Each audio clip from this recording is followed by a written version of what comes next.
तो deep clean drive आपण सुरू केलं, मी स्वतः गेलो, नाले सफाईला मी स्वतः गेलो, आपण होतो. आता त्या डीप क्लीन ड्राईव्ह बोले काय मुख्यमंत्र्यांचं काम आहे का? अरे बोले या मुंबईतलं प्रदूषण कमी करायचं काम आमचं आहे ना.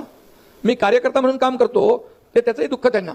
मी गावाला जाऊन शेती करतो, तो बोलते हेलिकॉप्टरने गावाला जाऊन शेती करणार शेतकरी पाहिलाय का? बोलो मला शेतीची आवड आहे. मी तुमच्यासारखं गाडी चालवत गेलो तर 8 तास लागतील, मी 8 तासामध्ये 8000 फाईल सह्या करतो. मुख्यमंत्री सहायता निधी इथं येता येता मला 3 लोक भेटले, मी मुख्यमंत्री सहायता निधीवर सही करतो, केली लगेच. माझ्या एका सहीने एक माणसाचा जीव वाचतो.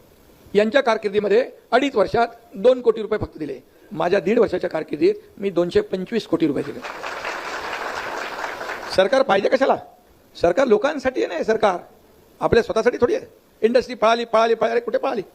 वेदांत फॉक्सकॉन गेला तेव्हा आपल्या सरकारला फक्त 2 वर्ष झाली, 2 महिने झाले होते. 2 महिन्यात कुठला मोठा उद्योग जातो का इकडून तिकडे, का तिकडून इकडे येतो? त्याला पूर्ण प्रिपरेशन वर्ष 6 महिन्याचं लागतं.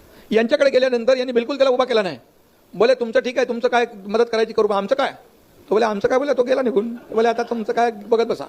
मी स्वतः मोदीजींना फोन केला, बोले वेदांत फॉक्सकॉन, बोले शिंदे जी ये लोग के पास बहुत उसने मदद मांगी लेकिन इन्होंने उनको कोऑपरेट नहीं किया, उनको लगा ये सरकार हमें मदद नहीं करेगी. मी बोले यांना त्या वेदांताला माहीत कुठे होतं की यांचा टांगा पलटी होऊन आपला येणार आहे? तो त्याला माहीत असतं, थांबला असता तो. उद्योगपतींच्या खाली जिलेटिन कांड्या बॉम्ब ठेवता, उद्योगपतींच्या घरावर मोर्चे काढता, कसा उद्योग राहणार? आम्ही आल्यानंतर सगळ्यांना तंबी दिली आहे. कुठल्या उद्योगपतीकडे कोणी पैसे मागितले तर सरळ त्याला जेलचा रस्ता दाखवणार आम्ही, बिलकुल दुसरं कुठं नाही. त्यामुळे एवढे लोक यायला लागले, म्हणून रोजगार मिळेल. Startup, skill development, invention, innovation, incubation सगळं आपण एक सुरू केलं आहे. एक गडचिरोलीत आपण चालू केलं आहे, इथं मुंबई आहे. आणि म्हणून यामध्ये सरकार आपलं काम करणारं सरकार आहे.